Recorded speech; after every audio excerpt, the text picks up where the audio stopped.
Halo para pencari keadilan, kembali lagi di podcast Pengadilan Negeri Raha. Kali ini kami akan menyajikan podcast spesial yang akan dibawakan oleh Bapak Yang Mulia Ari Konardo SH yang dilaksanakan di Museum Baru Ganowuna. Selamat menyaksikan.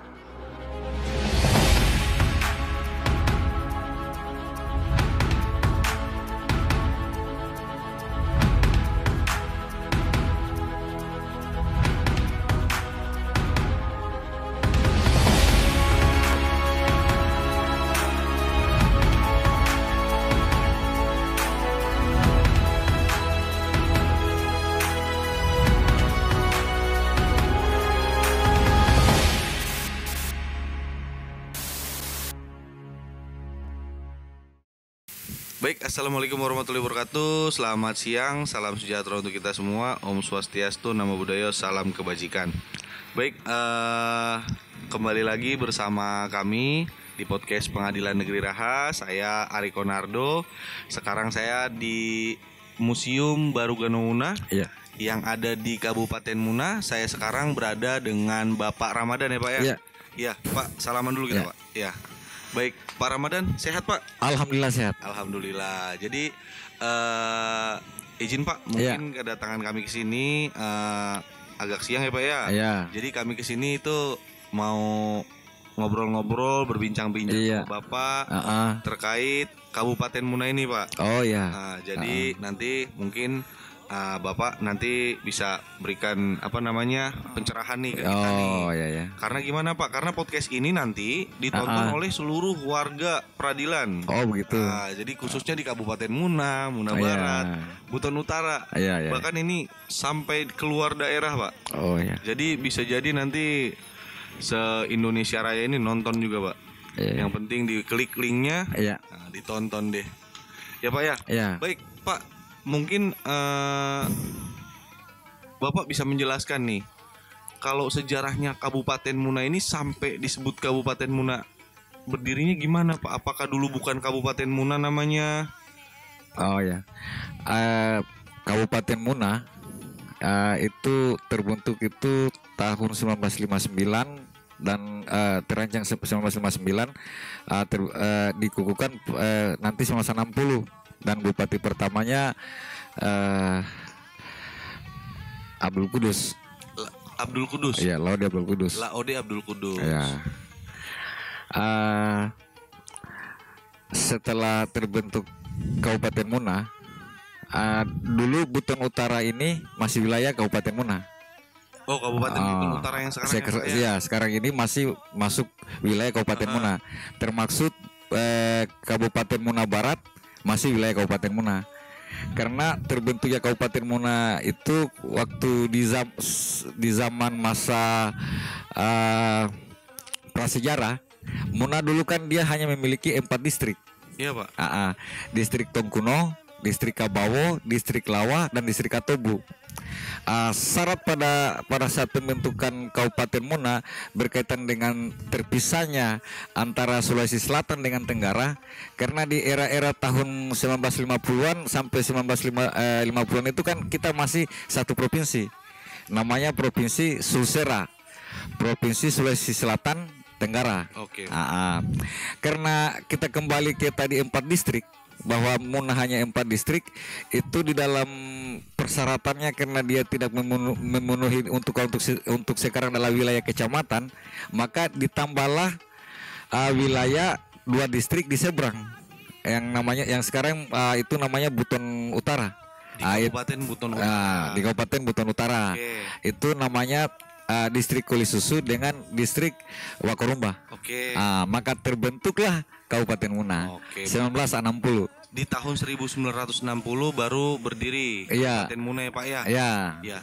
Dulu di Kabupaten Muna ini kan dipimpin oleh raja-raja ya Pak ya. Iya betul. Nah, kalau misalnya dulu itu sudah berapa raja Pak yang memimpin Kabupaten Muna?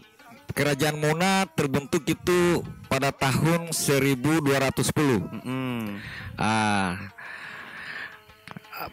Adapun struktur daripada pemerintahan Kerajaan Muna itu yang tertinggi adalah namanya Om Puto, yang biasa disebut raja atau yang biasa disebut sultan. Om Puto ya Pak ya. Jabatan berikutnya itu namanya Sarah Hukumu. Sarah Hukumo. Oh ya, Sarah Hukumu. Sarah artinya Hukumu itu pemuka agama. pemuka agama. Di Sarah Hukumu itu terdiri dari beberapa perangkatnya juga. Pertama itu yang tertinggi Kino Agama, yang kedua Imam Kota Muna. Alhamdulillah Sarah Hukumu sampai hari ini masih berjalan. Itu bisa dilihat pada salat Jumat. Misalnya kayak besok itu bisa kita lihat di Kota Besok Muna. kalau sholat Jumat ya Pak ya. Ya, itu lengkap itu sarah hukumnya. Mulai dari Imam Kota Munanya, terus Hatibi Duruduano. Maksudnya Hatibi Duruduano itu hatib yang dua, yaitu Khatib ya, Pak, ya? ya hatib. Hatib yang dua itu namanya Hatibino Tongkuno dan Hatibino Lawa. Oh. Terus Modi Tolufuluno, maksudnya Moji yang 30 kampung. Terus Modi Kamokula, maksudnya Modi 4 yang kampung tua. Habis itu yang berikutnya Mokimu atau remaja masjid. Oke deh. Terus Pak, saya mau tanya nih. Kalau dulu kan sejarah Muna tadi udah berapa raja Pak yang memimpin? 27 raja Pak. 27 Raja Muna. Saat ini berarti sudah nggak ada lagi Pak Iya, ya? nggak ada. Kelanjutannya dari Raja Muna. Iya. Kalau yang terakhir raja apa Pak namanya? Raja Muna Laude Pandu. Laode Pandu, berarti namanya rajanya Raja Laude Pandu. Iya. Di zaman kerajaan-kerajaan dulu Pak ya. Iya. Ya, dari raja pertama sampai di raja terakhir. Iya. Dulu itu ada nggak sih Pak lembaga penegakan hukum seperti lembaga pengadilnya Pak? Oh, ada Pak. Di kerajaan dahulu, di kerajaan Muna. Ada Pak. Apa namanya Pak? Kalau lembaga pengadilan di sistem pemerintahan Kerajaan Muna itu namanya Mentara Nobitara. Mentara Nobitara. Iya. Ada artinya Pak namanya? Ada. Apa Pak? Mentarano itu pegang, Pegang. Bitara itu perkara. Bitara itu perkara. Iya. Jadi kalau Mentara Nobitara yang memegang perkara dalam suatu wilayah atau yang memutuskan. Oke, berarti memegang suatu perkara. Iya. Oke. Terus kalau misalnya nih Pak, kalau Iya. Mentara Nobitara itu ada nggak fotonya di sini? Oh, ada Pak. Yang mana? Kalau ini hanya baru lukisan Pak. Oh, ini lukisannya. Ya, lukisan. Iya. Jadi kalau bentuknya pakaiannya Mentara Nobitara atau pengadilan hari ini dia bentuk pakaiannya. Oh, ini. Ini Tugasnya dia mengadili kalau ada persoalan di wilayah Kerajaan Muna. Oh, seperti hakim juga berarti. Ya, seperti hakim. pengadilan. Pengadilan hakim gitu. di pengadilan. Baik Pak, nanti misalnya nih, contohnya dahulu kan seperti itu ya. Ya. Kalau misalnya perkara dipegang sama Mentara Nobitara. Iya. Nah, dan akhirnya contohnya apa yang diputuskan oleh Mentara Nobitara tidak merasa puas para pihak, tidak diterima oleh para pihak. Iya. Ada nggak upaya hukumnya seperti sekarang Pak dari pengadilan kan ada ke banding ke pengadilan tinggi, ada, Pak. kasasi ke Mahkamah Agung. Iya. Saat ini ada nggak? Dulu ada nggak maksud saya? Ada Pak? Pak. Kalau misalnya Mentara Nobitara sudah memimpin perkara sidang, terus misalnya yang terdakwa misalnya tidak puas dengan hasil keputusannya Mentara Nobitara, Iya. itu bisa banding. Banding namanya. Ya, bandingnya. Terus yang memutuskan itu namanya Bonto Balano, yang Yang sana, mana, Pak? yang sana pakaiannya Pak, Oh, lukisannya izin, modelnya. Itu. Ini berarti Ya, Bonto Balano. Dia pengadilan tertinggi untuk di Kerajaan Muna. Pengadilan tertinggi Iya. saat waktu itu ya Pak di Kerajaan Iya, Muna. di Kerajaan Muna. Nah, untuk wilayah hukumnya dulu ini Pak. Wilayah Iya. hukumnya seperti tadi yang Bapak sampaikan kah sampai ke Muna Barat, Iya. sampai ke seluruh 4 Guerano tadi. Iya, termasuk sampai di ini di mana Dua ini? distrik yang di Buton Utara. Iya, di Buton Utara juga ini. Oh, berarti memang sampai ke sana ya Iya, Pak sampai ya. ke sana. Dan saat ini juga memang Pak di pengadilan negeri itu kalau apa namanya domisili hukumnya itu memang sampai di Muna Barat dan Buton Utara. Oh, begitu. Di pengadilan negeri Raha memang seperti itu juga wilayah hukumnya. Berarti kerja pengadilan hari ini berarti tidak terlepas daripada kerja-kerja pengadilan di masa kerajaan lampau. Iya Pak. Oh, iya. Informasi yang sangat berguna juga buat kami museum ini. Berarti memang Iya. ada kesesuaian lah. Ya, kesesuaian. Berarti maksud saya begini Pak, kalau misalnya tadi kan kalau yang saya sampaikan itu kan kalau di pengadilan nih Pak ya. Iya. Kalau misalnya dari pengadilan negeri itu tidak puas ada banding namanya ke pengadilan tinggi. Ke pengadilan tinggi. Ada lagi nanti kasasi namanya sampai ke Mahkamah Agung. Iya. Kalau di kerajaan dulu ini hanya sampai dibanding saja Pak? Iya, dibanding atau saja. ada lagi upaya hukum lain? Tidak ada Mi. Tidak ada lagi. Kalau misalnya dari Fatoweran Mentara Nubitara, terus di situ tidak ada kepuasan, itu naik ke level satu tingkat lagi, itu namanya di level di Bontobalano. Oh, di Bontobalano tadi ya Pak ya? Ya, dialah yang memimpin sidang. Oke, izin Pak, kalau misalnya untuk sebutannya Mentara Nobitara dan Bontobalano saat di persidangan itu apa Pak?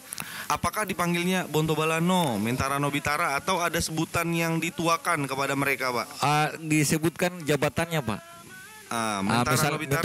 Mentara Nobitara, Bontobalano seperti itu ya Pak ya. Oh, jadi begitu ya teman-teman semua, para pencari keadilan dimanapun berada. Jadi kurang lebih domisili hukum atau wilayah hukum dari Pengadilan Negeri Raha yang saat ini itu hampir sama ya Pak ya? Iya, hampir sama. Oh gitu. Oke, baik Pak. Terima kasih banyak nih Pak. Ya, sama-sama. Lebih tahu lagi, kami sudah tahu juga, jadinya kami tahu banyak lah terkait. Memang dari dulu itu sudah ada loh pengadilan itu di Kerajaan Muna. Iya, betul dan Pak. wilayah hukumnya juga, gitu ya Pak ya. Baik, terima kasih banyak Pak. Sama-sama. Kami nanti kapan-kapan akan kesini lagi main Pak. Oh ya, siap jadi mungkin kurang lebihnya kami sudah dapat banyak ilmu nih dari Bapak pengetahuan nih Pak ya. Ada yang mau disampaikan Pak kepada seluruh para pencari keadilan nih Pak di layar video sini Pak. Khususnya di Kabupaten Muna, Muna Barat, Buton Utara, apa main-mainlah ke Barugano Una. Artinya untuk harapan juga saya kepada kepada masyarakat baik yang ada di Muna Barat atau Buton Utara maupun Kabupaten Muna sendiri, inilah kita kenalilah budaya kita, karena ternyata sistem pengadilan ini bukan hanya hari ini, dari zaman kerajaan sudah kenal kita namanya keadilan. Iya Pak. Terus menurut Cornelis van Hoven, pakar hukum Hindia Belanda, malahan dia sekarang menjadi pakar hukum internasional, itu menyimpulkan 19 daerah yang ada di Nusantara, alhamdulillah salah satunya Muna juga memiliki hukum adat. Sebelum ada hukum KVP. Bapak hukum adat ya? Van Vollenhoven maksudnya? Iya Pak. Ada lagi Pak yang mau disampaikan? Hanya itu Pak. Ya, mungkin sekian dulu podcast dari kami. Kurang lebihnya mohon dimaafkan. Terima kasih. Wassalamualaikum warahmatullahi wabarakatuh. Selamat siang. Terima kasih.